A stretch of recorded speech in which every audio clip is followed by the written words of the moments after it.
Happy winter solstice! We have made it through the longest night of the year. The axial tilt of the planet Earth is the reason for the season. So I often start my sermons with a brief story, and I will not be deviating from that pattern today. So there's a movie from my childhood that you may have seen called The Never-Ending Story.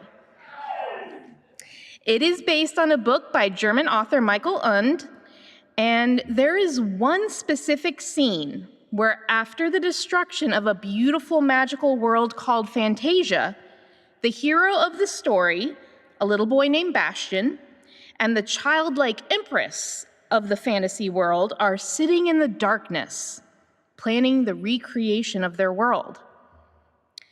Bastian asks the childlike empress, "Why is it so dark?" And she answers, "In the beginning, it is always dark." So many creation stories begin with darkness, most of them, in fact, that I'm aware of. In the tradition of the Choctaw people of Turtle Island, also known as North America, the Choctaw emerged from a dark cave in a sacred mound now called Naniwaya. In the book of Genesis, it states that in the beginning, the earth was a formless void and darkness swept over the deep.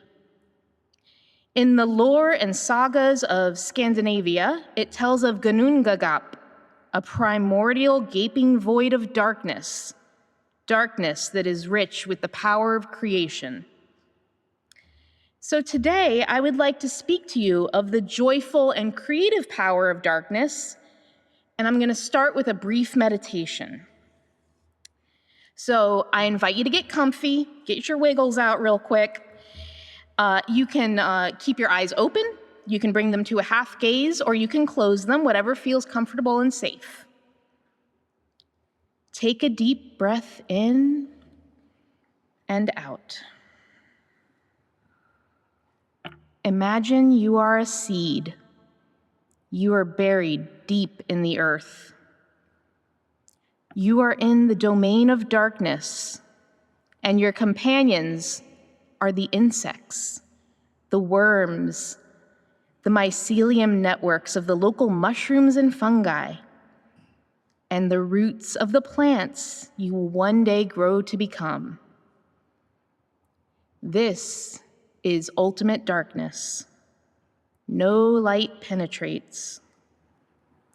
This darkness allows you to focus on growth, focus on creativity, focus on healing, focus on joy. You can reach out and feel other seeds, other lives preparing to stretch out and grow beyond the safety of the darkness. You are connected to each and every seed in this dark earth. We are all in this growth process together. So hold on to that moment of connectedness. And then when you are ready, you can softly open your eyes if they have been closed. So darkness is not bad or evil. It is necessary. And great healing, creativity, and joy can come from darkness. Let's revisit that concept of Ginnungagap, the yawning abyss from the Norse sagas. Ursula Dronke, an English medievalist and professor, interpreted this word to mean a magical and creative, power-filled space. What would happen if we were to tap into this Ginnungagap, this swirling cauldron of creativity and transformative power? What if we were to not only accept the necessity of this darkness, but learn to celebrate it? Right now, we are in the season of darkness. The winter solstice was yesterday, the shortest day and longest night of the year. This is the perfect time to learn about and practice what many pagans and witches call winter work. a concept I learned about from our own Irene Glass, which refers to the specific inner work that is suitable to the darker months of the year. I will say this is different from the Jungian term shadow work, which can and should be done year-round and is most safely done in conjunction with licensed mental health professionals, but there can occasionally be overlap. Winter work can be an opportunity to set some time aside for more internal-based, self-nourishing activities that are especially good to be done inside during the coldest part of the year.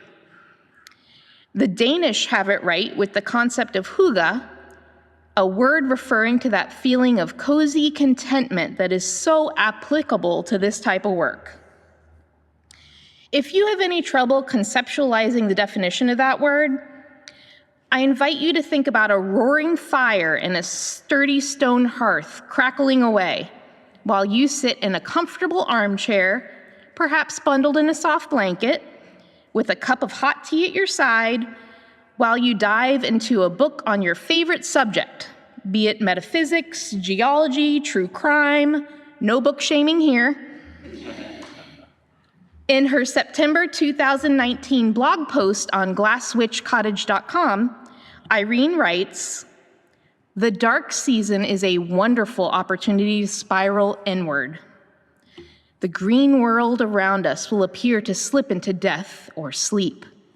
The truth, of course, is that deep beneath the winter soil, the plant spirits are recovering, healing, resting, growing, and rooting deep for their rise in springtime." So if you are thinking about selecting a hobby or a craft for your winter work, a good question to ask is, what brings me joy? It doesn't have to be something deeply serious or spiritual, though it can be. Think about what makes you laugh or smile or feel lighter in your heart space. Things like coloring books, no matter what your age, can be a playful, easy way to incorporate joy into your winter work. I will give you a personal example of some of the winter work I'm doing this year. I am establishing a more consistent meditation practice. In my full-time day job, I run a very busy multi-provider specialty medical practice. I make full use of Google Calendar to schedule my meditation time and pretty much any other obligation I have. And I have always believed that if prayer is talking, meditation is listening. In my personal practice as an animist heathen witch, I deal with a lot of outside energies, and discerning what is my own mind and what is outside my own mind is vital to keeping myself safe and healthy. It harkens to the know thyself concept. When I have a consistent meditation practice, I feel more grounded and have less anxiety about life in general and control issues specifically. So, side note, if you are looking to start a meditation practice, I personally recommend the Insight Timer app. It has a huge library of pre-recorded guided meditations, 3 minutes long and even longer, and for me, it's been a very helpful tool. I am also working on small, easy art projects just for pure fun. I have a collection of little wooden toadstools that I am painting for no other reason than it's enjoyable. Both of these winter work projects are equally vital to my mental health over the dark season, and they complement and sustain each other. There are many other activities you can do for winter work, including crafting, such as fiber arts like weaving, knitting, spinning, embroidery. Or you could learn a new art like painting, drawing, woodworking, or model building. If you're one of those folks out there who likes playing video or computer games, I firmly believe that digital creativity in the forms of fantasy world building and online live-action role-play games count too. So I have an idea for a little experiment you can try this winter. I think humans are meant to make art, whether that be music, writing, dancing, drawing. Even if you don't think it's good enough, I think it's your birthright to create. and I believe you should practice the art of creating something that brings you joy whenever possible. In these dark months ahead, there is no more perfect time to experience your own Ganunga gap with an act of joyful creation. So try going into a quiet, dark room in your house. A closet or a bedroom will work just fine. You can bring a drum, a rattle, a bell, some art supplies, or even just yourself, and try making some art, music, song, or create a dance. As humans, I feel like we worry a lot about how things we create will be received. And I know that as a writer, I continually stress over the quality of my writing. So for this experiment, though, the pressure is off. Don't worry about making it perfect, and don't worry about what other people think it sounds or looks like. This is just for you, to enjoy the act of bringing something into the world that has never existed before. Celebrate that this is a unique creation that only you can make. Winter can be a hard time for so many different reasons. Some folks deal with seasonal depression from the decrease in the sunlight. Some folks have a difficult time with the pressure of the holidays, and some folks may be grieving loved ones as the holidays approach. There are many reasons that our ancestors told stories around the firelight at night, to teach the next generation, to share information with others, and to help preserve our sacred memories of loved ones who have died, just to name a few. In my practice of heathenry, we have a saying, "That which is remembered lives." That doesn't just refer to the people we love, but also moments in our life that have brought us joy. So I'm pretty open about the fact that I have bipolar disorder, which for me manifests largely in major depressive episodes with less frequent hypomania. As an adult, I have been very lucky to have had more frequent periods of remission, but as a child and teenager, my depression was pretty heavily treatment resistant and was especially bad during the colder months. A memory that I love from my childhood, and something that has always helped me deal with the heavy darkness of ever worsening winter depression, was sitting in our darkened living room, watching the rainbow of twinkling Christmas lights on our Christmas tree. Christmas lights are always pretty, even in the bright daylight. But there is something sacred and poignant with how the darkness defines the beauty of the glowing lights. Without the dark, those lights just don't have the same effect. And the same can be said for our memories. One of my favorite seasonal winter memories as an adult is from a few years ago when I had the pleasure of attending the Christmas revels with friends in DC. For those who have never heard of the Christmas revels, it is a delightful live show that focuses on a different Christmas or Yuletide theme every year. So each season's show is different. The year I attended was a French-Canadian Christmas theme. During the intermission, a beautiful version of the carol Lord of the Dance is sung by all, and the audience and even the actors all join hands and dance through the entire theater. There is cheerful stumbling and laughing as the participants dance through the aisles and even out into the lobby.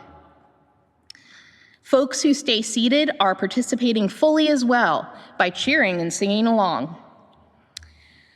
Being raised solemn and somber Roman Catholic, I had never experienced a Christmas celebration quite like that, and the community joy was palpable and holy. To this day, hearing that carol brings happy tears to my eyes. Joyful movement, however it is expressed in whatever way you are capable, can be a wonderful way to explore fully embodied creativity. So, joy in these dark times is vital to our survival. Where there is joy, there is healing, there is creativity, and there is hope.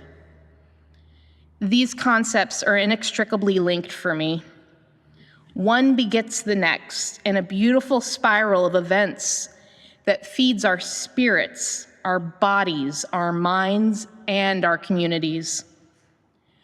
We are responsible for our own joy and for contributing to the joy of our communities. We are responsible for creating, cultivating, maintaining, and sharing this joy. In this current cultural landscape, things are not going to get easier, and joy will become more and more necessary. So, in conclusion, in the spirit of the winter solstice, I would like to leave you with this quote from author Margaret Atwood. "This is the solstice, the still point of the sun, its cusp and midnight, the year's threshold and unlocking, where the past lets go of and becomes the future." In this season, and in all seasons to follow, I wish for all of us to remember ourselves and our loved ones as messy, creative, imperfect, joyful beings who celebrate both the darkness and the light that is within and without. So we're running just a little early, so you get some bonus content. We will end on time. So congratulations for making it to the day after solstice. Today is 2 seconds longer than the shortest day of the year. And I think the biggest piece that I've learned from the pagan tradition, which I'm still learning a lot from in earth-based spirituality, is that wheel of the year, which many of you know. So there's what many of us know about, which is the solstices and the equinoxes. But I think the thing that I love most about paganism is it's so attuned to the turning of the wheel of the year that it has not just those 4 compass points, but it breaks it into these cross-quarter days. So it adds these a little more subtle points. So you have, of course, what many of us notice, fall solstice, equal parts light and dark, and the coming, I hope it's coming soon. I try to love winter, the cold is making it hard. So we have, we have fall solstice and the coming spring solstice. Equinox, sorry. Correct me when I say stupid things like that. But in between those, we have, and Yule as winter solstice, we have Samhain. So it's that halfway point in between the even time of year and the darkest day that we're in. And there's a reason that Samhain, halfway in between, became associated with ancestors, because we're dipping into the darkness. Right, that's part of what's happening there. And then actually what's become one of my favorite times of year is what the secular world calls Groundhog's Day, but what the pagan tradition calls Imbolc. And it's like 6 weeks from now when you're really gonna be able to tell the difference. Right now it's like 2 seconds, whatever, but they start to add up. And so I really appreciate really noticing, can I feel the wheel of the year turning? And just kind of noticing that in your spirit as we try to be more in touch with earth-based spirituality. And I really appreciate the ways that Ursa pointed out to us today, how to practice the spirituality of winter, the things that are particularly auspicious to do as winter work. I love that word, that's new to me as well. Practices like darkness, inwardness, silence, simplicity, letting go, and saying no. I think winter is a time that reminds us that sometimes the way to get what we need in life, I think, the spirit of America, it's always more and more and more. Addition, so if I want to exercise or I want to do this spiritual practice, it's got to be addition. I think winter reminds us, maybe you need the spirituality of subtraction. If you're going to add more stuff into your life, what 2 things are you going to take away to add 1 new thing, right? To really be more realistic. Or as I think about this coming spiritual season, I'm really holding in my heart and my spirit this question in this darkening time of year: are we entering into the darkness of the tomb for this country, or is it the darkness of the womb, in which we actually might birth something new, but we've got some birthing pangs to go through? And it's going to be a little bit of a rough ride before we potentially birth something new. But as Albert Camus famously said, it was only in the depths of winter that I finally learned that within me is an invincible summer. So sometimes it is only when we are tested that we truly find and hone our resilience. Or I love Barbara Brown Taylor. If you want a really interesting book, she's written some really interesting stuff around, I thought I had the title of it written. I think it's called Walking in the Darkness. But she talks about how in her childhood, growing up in a theologically conservative tradition, she felt like she was born into what she learned to call full solar spirituality. All sun, all the time. It's what we now call toxic positivity. It was a religion, she said, that was also about keeping young people out like me out of as many dark places as possible, away from smoky nightclubs, away from back alleys and dark bedrooms, shady dope dens and dim jail cells. And she said in some ways, not always, but in some ways it was what I needed in my life at that time. The problem I found is that only having a full solar spirituality can actually cause an arrested development. It can make you to respond with saccharine slogans like, you'll never be tested beyond what you can control, or there's a reason for everything that makes sense. As she's grown older and wiser, she says she's begun to let go, to embrace what she's now calls a lunar spirituality, in which the divine light available to me waxes and wanes with the season, as do the phases of the moon. Sometimes the grass isn't greener somewhere else, and I think often of the metaphor of this labyrinth right out the door, that the labyrinth, there's no minotaur at the center, right? It's not a maze, it's a unicursal pattern, one way in, one way out.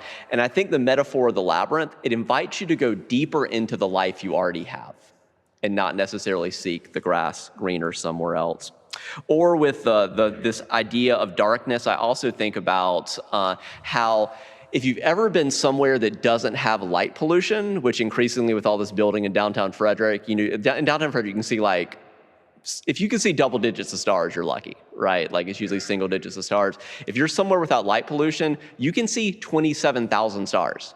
That's how many stars we should be seeing in the night sky. And so as I think about embracing that life we already have, some of you may be like, and this is fair, you may be like, my life is terrible. I don't want to embrace more fully the life I already have. But I think this point of thinking about what's the wonder in my life that I might be missing? And I want to give you this quote from Emerson that I think is quite profound, our Unitarian ancestor. He said, "If the stars only appeared one night every 1,000 years, how we would believe and adore and persevere for many generations the remembrance that every night these envoys of beauty and light come with their admonishing smile."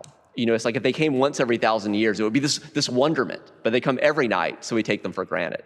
So I think a winter spirituality is a chance to say, what is the wonder in the world that I'm actually missing and taking for granted? So I'll leave you with that. For now, as we prepare to go into the next week and to the rest of this day, may you continue your journey with love. May you care for one another. May you care for this one earth. May you do justice and make peace. And as you go, whatever taste or touch you've had in this time, in this place, whatever sense you've had that maybe the kids are all right and maybe can help lead us into the future, that sense goes with you out into the world. We're different for having spent this time together. May you live boldly. May you live with thanksgiving. Go in peace.